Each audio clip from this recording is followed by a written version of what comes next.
चल चरखा भारत की संस्कृति और कला का प्रतीक है, जो कि जबलपुर से शुरू हुआ और आज पूरे भारत के 6 राज्यों और दिल्ली के 15 केंद्रों के साथ एक महत्वपूर्ण पहल बन चुका है। यहाँ 900 से अधिक महिलाओं को हथकरघा की ट्रेनिंग दी जाती है, जिससे वो आत्मनिर्भर बनती हैं और हर महीने रुपए कमाकर अपने परिवार को एक मजबूत आमदनी भी देती हैं।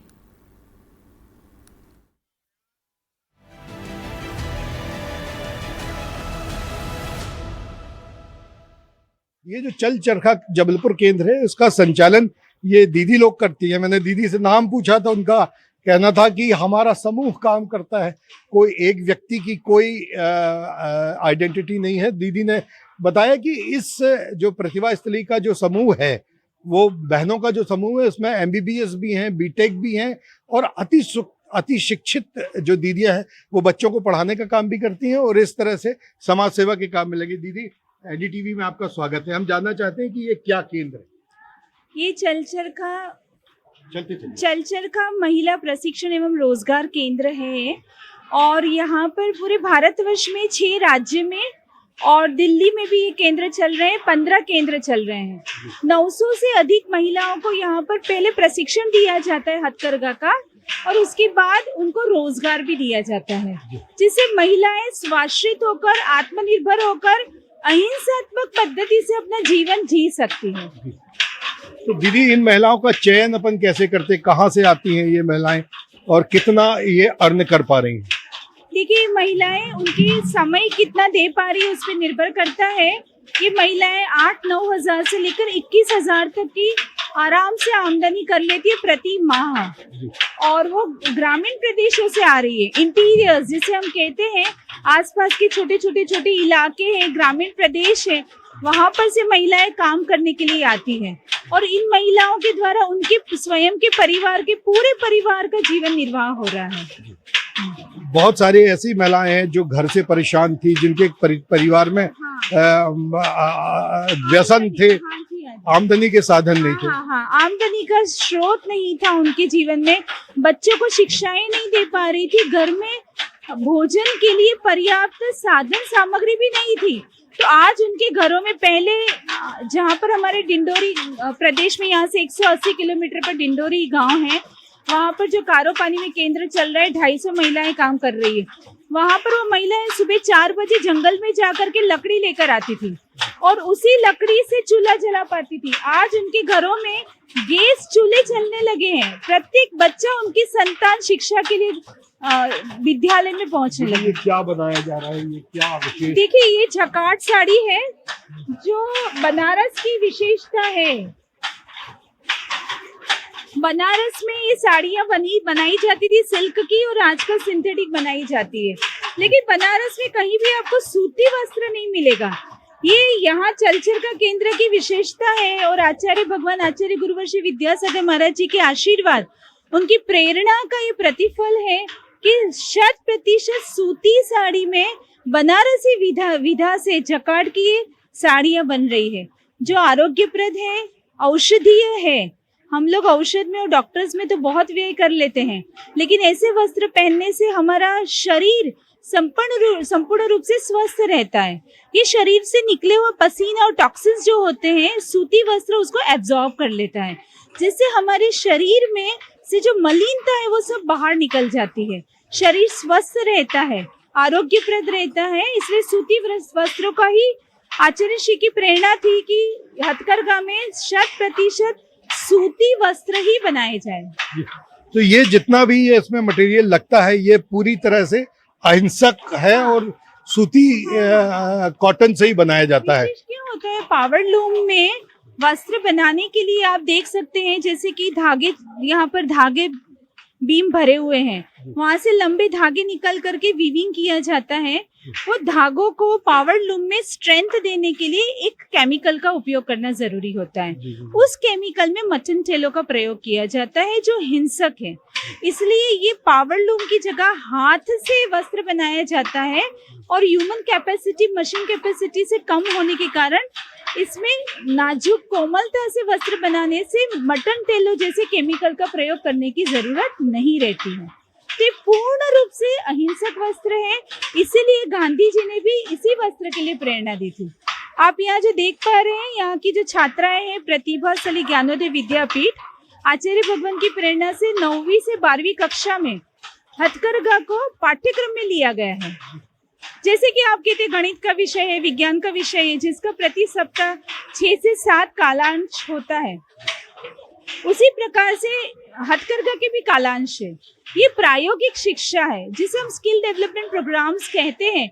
बात तो होती है, लेकिन ये इस प्रकार से हो रहा है कि 10वीं कक्षा की छात्रा यहाँ आते आते आप देखेंगे साड़ियाँ बनाने लगी है और अपना वस्त्र वो स्वयं बना लेती है। 90 से 95% भी ले लेती है और वस्त्र भी बना लेती है। तो यहाँ ये जो बच्चे हैं, ये 10वीं और 11वीं क्लास के बच्चे हैं इस समय, इनके लिए ये प्रायोगिक शिक्षा है। बहुत सारी ऐसी शिक्षाएं होती हैं जिनका कोई उपयोग नहीं होता, और आजकल जो असाइनमेंट कहे जाते हैं जिनमें माता पिता परेशान होते हैं कंप्यूटर से प्रिंट निकाल के, उनका जीवन में भी कोई उपयोग नहीं होता। लेकिन ये जो बच्चे हैं ये एक हुनर सीख कर जा रहे हैं, और ये बच्चे अब साड़ियों का भी निर्माण करने लगे हैं। ये देखिए, ये कुर्ते का शानदार कपड़ा ये बच्चे बना रहे हैं। और ये ना सिर्फ ये भी सीखते हैं क्योंकि ये इनकी एक क्लास है, और इसके साथ साथ ये बच्चे जो है ये एक हुनर सीख रहे हैं, ये इन्हें पूरी जिंदगी भर काम आएगा। अभी हम आपको कुछ बच्चों से भी मिलवाएंगे। ये देखिए, ये जो साड़ियाँ बना रही हैं, ये बहन जी ये कौन सी साड़ी बना रही हैं आप? ब्लॉक प्रिंट की साड़ी। कहाँ से सीखा आपने? यहीं से तो इससे आपकी अब कितनी कमाई होती है? हो जाती है कमाई अच्छी। हो जाती है, फिर भी हाँ, आपका हाँ, घर अच्छा चल जाता है। अच्छा चल जाता है। कितने दिनों में सीख लिया आपने ये? हमको तो 1 महीने लग गए थे सीखने में। जी, तो वो ये कितने सालों से काम कर रहे हैं वो पूछिए, वो बहुत एक्सपर्ट हैं और बहुत समय से कार्य कर रहे हैं। जी, तो ये दीदी बता रही है कि ये बहुत वर्षों से यहीं पे काम कर रही हैं, बहुत एक्सपर्ट हैं। इन्होंने सिर्फ 1 महीने में ये हुनर सीखा था और अब इससे अपने काम कर रहे हैं। दीदी, हम कुछ बच्चों से बात करना हाँ, चाहेंगे। बिल्कुल आइए ना। 10वीं कक्षा की छात्राएं साड़ी भी बना रही है, जी, आप उनसे जानकारी लीजिए। ये श्रम साध्य शिक्षा प्राप्त करने से शिक्षा का स्वरूप किस प्रकार का होता है, जी। ये भी आपको जानने मिलेगा। आइए हम कुछ बच्चों से मिलवाते हैं जो 10th क्लास में पढ़ रहे हैं, और इसके साथ साथ ये जो शिक्षा प्राप्त कर रहे हैं। देखिए, ये बड़ी सुंदर साड़ी बना रहे हैं ये बच्चे। ये 10th क्लास के बच्चे। बेटा, एक मिनट रुक जाइए। क्या नाम है आपका? मेरा राजी से, राजीव। कहाँ से आए हो बेटा? मैं दमो भाषा। अच्छा, तो ये क्यों सीख रहे हो आप, क्यों पढ़ रहे हो ये हम इसलिए सीख रहे हैं जिसमें हम गुरुजी के सपनों को आगे बढ़ा सके और सबको रोजगार प्रदान कर सके, स्वावलंबी बन सके। जी, तो आपने भी सोचा होगा कि हम डॉक्टर बनेंगे, इंजीनियर बनेंगे, उसके साथ साथ भी ये भी सीखेंगे। हाँ, तो क्या बनना चाहती हो आप? मैं लॉयर बनना चाहती हूँ। भाई बनना चाहती हो। हाँ, तो ये बेटी लॉयर बनना चाहती है, लेकिन इसके जिंदगी में एक हुनर आ गया है। कभी भी कोई भी संकट आएगा तो ये उसके काम आएगा, और इसके साथ साथ ये समाज के बहुत सारे महिलाओं को, बच्चों को अपने प्रोफेशन, अपने काम के साथ साथ इस काम की शिक्षा भी भविष्य में देगी। यही देवोदय विद्यापीठ का मुख्य उद्देश्य है। आचार्य भगवान ये कहते थे कि हमें इंडिया को भारत बनाना है, और ये इंडिया क्या था या है, या भारत क्या बनाना है। तो हमारा जो प्राचीन भारत था, उस भारतीय संस्कृति को हमें पुनर्जीवित करना है। उसके लिए ये आत्मनिर्भर भारत जब तक नहीं बनेगा, तब तक हम प्राचीन भारत को, सोने की चिड़िया कहलाने वाले भारत को हम लौटा नहीं पाएंगे, और इंडिया को हम पुनः भारत नहीं बना पाएंगे। इसीलिए हमने ये युवाओं को तैयार किया है।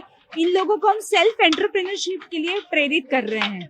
दीदी, ये बताइए कि पूरे देश भर में, जैसे आपने बताया कि काम चल रहा है, तो देखिए ये एक और चीज आपको दिखाता हूँ। ये जो बच्चे हैं ये चरखा चला रहे हैं। अब हालांकि चरखे का स्वरूप थोड़ा बदल गया है, लेकिन ये चरखा चला रहे हैं और इससे गिर्री बनाते हैं, और गिर्री बना के फिर ये आगे ले जाके इसका हथकरघा में उपयोग किया जाता है। ये बच्चे हैं, कुछ महिलाएं भी हैं जो गिर्री बनाते हैं, और इन्हीं गिर्रियों से आगे हथकरघा में काम आता है। जी, अभी चलिए। हाँ, अभी यहाँ पर और भी अच्छे काम हो रहे हैं। कुछ जरदोजी का काम किया जाए। जरदोजी का हस्तशिल्प का काम हो रहा है। जी। जो भारत में हमारी कलाएं लुप्त हो रही थी, उन कलाओं को पुनर्जीवित करने की, बिहार की, उत्तर प्रदेश की, आंध्र प्रदेश की सभी कलाओं को पुनर्जीवित करने के लिए आरी जरदोजी का भी काम होता है। आइए। चलिए। हाँ, तो हम चलते हैं आरी जरदोजी का जो काम किया जा रहा है उसको देखते हैं कि जो कलाएं बिहार और अन्य प्रदेशों में विलुप्त होने लगी थी वो अब एक बार जबलपुर में एक बार फिर जीवित की जा रही हैं और उस पे काम चल रहा है। क्या काम है और कैसे किया जाता है? देखिए, हमारा जो हाथों से काम भारत में प्राचीन समय से हाथ से कार्य हुआ था। आप देखेंगे यहाँ पर तो गोटा का काम हो गया है और अब जो ये बच्ची काम कर रही है दबका का काम कर रही है। आरी के द्वारा पूरा हाथों से साड़ी पे काम हो रहा है, साड़ी पे काम हो रहा है हस्तशिल्प का। ये जो काम है पहले यहाँ पे ये साड़ी का निर्माण किया गया हस्तकला से, हथकरघा से, और अब ये जो बेटियां हैं ये आसपास के गांव की बेटियां हैं, ये बहुत सारे आदिवासी अंचल से भी आई हैं और अब इन्होंने हाथ से ये हस्तकला से इसको बनाना शुरू किया है। पहले देखिए कितना सुंदर, बहुत सुंदर ये कपड़ा बनाया और उसके बाद अब इस पर ये हाथ से काम किया जा रहा है। ये देखिए ये साड़ी का पल्ला बनाया जा रहा है और इसी पल्ले की सबसे ज़्यादा मांग होती है।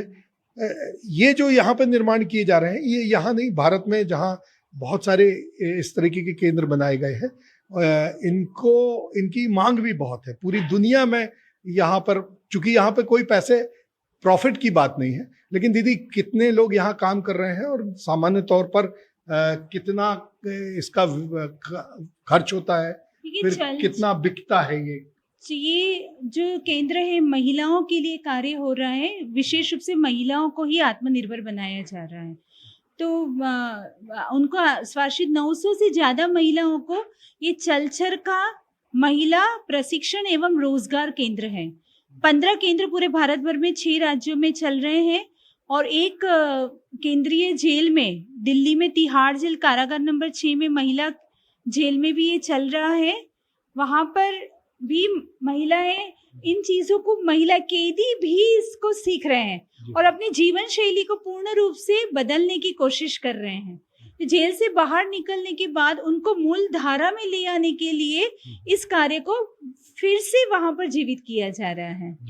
तो इस प्रकार से 900 से अधिक महिलाओं को कार्य है और आप सबका भारत में सभी भारतीय अगर इस कार्य को अनुमोदित करेंगे और ऐसे स्वास्थ्यप्रद वस्त्र को अपनाएंगे जो सूती वस्त्र है, हथकरघा का है, तो हजारों की संख्या में अगर महिलाओं को कार्य मिल जाए तो बहुत बड़ी बात नहीं है।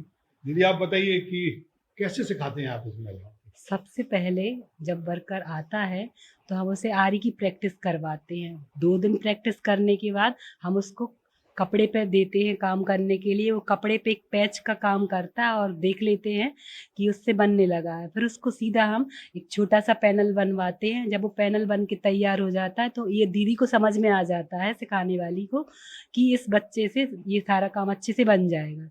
और फिर उसको फिर साड़ी पे, बैग का प्रोडक्शन, जो भी हमारे ऑर्डर के काम रहते हैं, फिर उस पर लगा दिया जाता है। तो अभी तक आप कितनी बच्चियों को प्रशिक्षित कर चुकी है महिलाओं को? हस्तशिल्प में तो 250 से ज़्यादा महिलाओं को प्रशिक्षित किया जा चुका है और ऐसी बच्चियों के लिए कम से कम 200 बच्चियों को तो प्रशिक्षित कर दिया जा चुका है। इस तरीके से 400-450 से ज़्यादा लड़कियां और महिलाएं इस हुनर को सीख चुकी हैं और ये लगातार अपने घर को चलाने में मदद कर रही हैं। यही संकल्प था आचार्य गुरु विद्यासागर महाराज का और यही संकल्प और सोच थी महात्मा गांधी। जो मुंबई के एक वधू है, ये उसका दुपट्टा बनाया जा रहा है। ये पूरी तरह से कॉटन का बनाया गया है, अहिंसक रंगों का उपयोग किया गया है और इसी तरह से ना सिर्फ ये वधू का दुपट्टा बनने के लिए आया है मुंबई से, ये जो है ये वर जिसे दूल्हा कहते हैं, ये उसकी धोती है, ये भी यहीं बनाई गई है। इस पे जो भी वस्त्र लगा है, ये जो कपड़े लगे हैं, ये यहीं पर अहिंसक रूप से तैयार किए गए हैं। तो इस तरह से अब देश में उसका भी चलन आ गया है, जब लोग अपनी शादी विवाह के पवित्र अवसर पर अहिंसक वस्त्रों का उपयोग करते हैं और वो अहिंसक वस्त्र भी यहाँ बनाए जाते हैं। ये मंजिठा और फिटकरी को एक साथ मिलाकर बनाया गया है। जिनको चर्म रोग होते हैं, अगर ये वस्त्र पहन लेते हैं तो उन्हें फायदा होता है। इसी तरह जिनको बहुत बुखार आ रहा हो, वो यदि औषधि का उपयोग ना भी करें, सिर्फ इस वस्त्र को लपेट लें। इसमें गिलोय का उपयोग किया गया है। गिलोय एक जानी मानी आयुर्वेदिक औषधि है और ये मेहंदी है। जब गर्मी लगती है, लू लगती है, तो शीतलता प्रदान करने के लिए ये औषधि मेहंदी के रंग से बनाई गई है। इसमें किसी तरीके का कोई रंग नहीं है। और एक चीज़ और आपको बताता हूँ, ये चल चरखा के औषधि युक्त नीम के मास्क हैं। जब पूरे देश में कोरोना फैला था, जब वस्त्र के लिए जो आवश्यक थे, सभी लोग मास्क पहन रहे थे, उस दौरान ये चल चरखा के मास्क हैं जिसमें नीम का उपयोग किया गया था। अभी भी जब आपको कभी ऐसा लगता है कि किसी संक्रामक स्थल पर जाने वाले हैं, तो इस मास्क का उपयोग करने से अलग तरह के फायदे होंगे और आपको संक्रामक कीटाणु आपके शरीर में प्रवेश नहीं कर पाएंगे। तो यहाँ पर ना सिर्फ वस्त्र तैयार किए जा रहे हैं बल्कि प्रयोग भी किए जा रहे हैं। आनंद सिंह जी, ये बताइए कि कैसे ये प्रकल्प चालू हुए और इसके लिए फंड कहाँ से आता है? ये आचार्य श्री की जो अभी ये प्रकल्प आशीर्वाद से चल रहे हैं, ये व्यवस्थित रूप से 1947 के बाद महात्मा गांधी ने जो आज़ादी की लड़ाई लड़ी थी, उस समय एक उद्देश्य था कि हमें स्वावलंबी बनना, विदेशी वस्त्रों का बहिष्कार, ये एक नारा दिया गया था। वह नारा था कि हमें स्वावलंबन, आत्मनिर्भर भारत होना। उस दिशा में ये कार्य किया गया था। खादी एक भारतीय की पहचान हो गई थी, पहनने के रूप में हमारे हर राजनेता इसको पहनते थे। लेकिन एक लंबा अंतराल के बाद यह चीज सब खत्म होती गई।